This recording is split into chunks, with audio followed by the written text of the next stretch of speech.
এটা কি বিয়ের কার্ড? মানে কি স্যার? একদিন কি ছিল বলে স্যার? মানে তুই কি ভাবতেছিস তোমার সাথে আমার মন তুষার? তোমার সাথে আমার এরকম কিচ্ছু না, উই আর জাস্ট ফ্রেন্ড। কি ভাবতেছো তুমি ওই পর্যন্ত চলে গেছো? ও মাই গড, এরকম কিছুই না তুষার। হ্যাঁ আমরা ভালো ফ্রেন্ড, আমি তোমার সাথে ভালো টাইম স্পেন্ড করেছি, তুমি আমার সাথে ভালো টাইম স্পেন্ড করেছো, দ্যাটস ইট। এর বাইরে কিচ্ছু না। তোমাকে হয়তো ভার্সিটির অনেক মেয়েরা পছন্দ করে, তুমি গুড লুকিং এবং ইটস ফাইন, বাট আমি নো নো নো, আমি তোমাকে জাস্ট ফ্রেন্ডের চোখে দেখি, এর বাইরে কিচ্ছু ভাবতে পারবো না। কিন্তু এটা লাভ না, জাস্ট ইনফ্যাচুয়েশন আর কিচ্ছু না। চিল, তুই কাম অন, আমার বিয়ে কত প্ল্যান, তুমি তো মাস্ট আসবা, আমার যেতে হবে, আমি পরে কথা বলবো, বাই টাটা। আমি তোমার সাথে ভালো টাইম স্পেন্ড করেছি, তুমি আমার সাথে ভালো টাইম স্পেন্ড করেছো, দ্যাটস ইট, এর বাইরে কিচ্ছু না। ভাই বড় এমপি সভা চলতেছে ভাই, চলেন আমরা একটা শোডাউন দিয়ে গেলাম, বুঝাই দিয়ে গেলাম পপুলারিটি কি ভাই।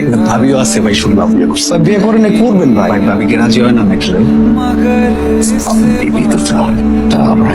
এমনি আর কয়েকদিন ক্যাম্পাসে কোনো মনোযোগ নাই, ঠিক মতো খাওয়া দাওয়া করতেছিস না, একা একা ঘুরতেছিস, একা একা ফিরতেছিস। এমনিতে একটা মানুষের জীবন চলতে পারে না। আমার মনে হয় কোনো একটা ঘাপলা। সাইরার চোখে আমি তোর প্রতি প্রেম দেখছি, এমন হইতেছে কেন? সমস্যাটা কি? আমি ভাবির চোখে আপনার প্রতি ভাই পুরি ভালোবাসা দেখছি ভাই। এই যে ক্যাম্পাসে সবার সামনে ভাই কার্ড দিছে, আপনার দাওয়াত দিছে ভাই, এগুলো পুরাটাই ছিল ভাবির অভিনয় ভাই, এটা আমার বিশ্বাস ভাই। হয় ওর বাপে কিছু কইছে, তাহলে ওর ফ্যামিলি থেকে একজন ঝামেলা পাকাইছে, একটু পরে ওর বিয়া দো। এখন যদি তুই কিছু না করো, সারা জীবনের জন্য ওরে হারাবি। মানুষের হাজারটা সমস্যা তুই সমাধান করতে পারোস, কিন্তু নিজের সমস্যার বেলায় তুই বইসা থাক। আপনি এটি কি কন? ভাবি যদি একবার কয় ভালোবাসি, এই এলাকা গরম করে ভালাবো না। আপনি পিপি তুষার।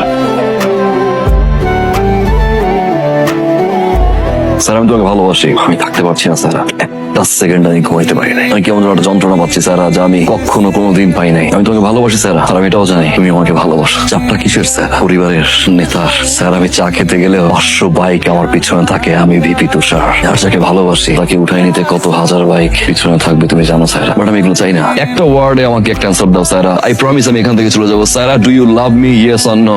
একবার বলো ভালোবাসো, আমি এখান থেকে চলে যাবো স্যার, তোর সামনে বলতে আসবো না। ভালোবাস। চলো স্যার, আমি এখন তোমাকে বিয়ে করবো, রাইট? কোথায়? বিয়ে? কাকে? আমাকে? মিথ্যা, আমি তোমাকে কখনো ভালোবাসি না। তাহলে কেন একসাথে এত ঘুরলাম, কেন ভালোবাসালাম আজকের এই দিনটার জন্য? দেখো তো চিনো কিনা, মনে পড়ে? রূপনগর নিবাসী জনাব আশরাফ রহমানের বড় মেয়ে মোসাম্মদ তুলি রহমানের সাথে। বুঝলাম না আঙ্কেল, ছেলেটা এত মেয়ের মতো ট্রিট করলে হবে না আঙ্কেল, হবে? আর সারা জানি অবস্থা খারাপ, বলা মানুষ প্রেম টেম করতেই পারে। বুঝলাম ধরা খাইছে, বুঝান ভালো নাই লাগতে পারে আপনার, ধরে বিয়ে দিয়ে দিবেন। তুমি কে? আমি তুষার আঙ্কেল, বিবি তুষার। আমার নাম শুনেছি, বসো, বিয়ের কাজটা সারি, তারপর তোমাদের আপ্যায়ন করি। না আঙ্কেল, আমার আবার একটা মিটিং আছে আঙ্কেল, আমি বেশিক্ষণ বলবো না। আমি আসছি বরকে উঠে নিয়ে যেতে। বরকে উঠে নিয়ে যাবো মানে? মানে বুঝেন না আঙ্কেল, আপনার ছেলে প্রেম করছে আরেক মেয়ের সাথে, করে বিয়ে দিবেন। মেয়েটার কথা ভাবছেন, অবস্থা কি? এভাবে কি সমাধান হয় আঙ্কেল? এই রে রাজি এই বিয়েতে? বিয়া চলে আঙ্কেল, গেলাম বলা নিয়ে। স্পিডে ফোন দেয়, উচিত হবে না। তোমরা বিপি হয়েছে দেখে সবকিছু এইভাবে করবা? এই মেয়েটা সেদিন বিয়ের আসরে ছিল, পরিবারের সিদ্ধান্তে বিয়ের পিড়িতে বসে। আর যখন একটা মেয়ে পরিবারের সিদ্ধান্তে বিয়ে করতে রাজি হয়, তখন ওই মেয়েটা ওই মানুষটাকে নিয়ে স্বপ্ন দেখতে শুরু করে। স্বপ্ন দেখতে দেখতে ভালোবাসতে শুরু করে। কবুল বলার আগ মুহূর্তে যখন ওই মেয়েটা যে স্বপ্ন আর ভালোবাসাকে ছিনিয়ে নিয়ে যাওয়া হয়, তখন ওই মেয়েটা কেমন লাগে সেটা আপনি বুঝে থাকতে দেন, সেটা আপনার বুঝতে হবে। ওই দিনের পর থেকে আমি সিদ্ধান্ত নিয়েছি, একদিন পর হোক, 2 দিন পর হোক, 3 দিন পর হোক, কিংবা 5 বছর পর হোক, আমি 1 সেকেন্ডের জন্য হলেও ফিল করাবো ভালোবাসার মানুষকে হারানোর যন্ত্রণা কতটা ভয়ঙ্কর হয়। তুষার, ইউ মে গো না।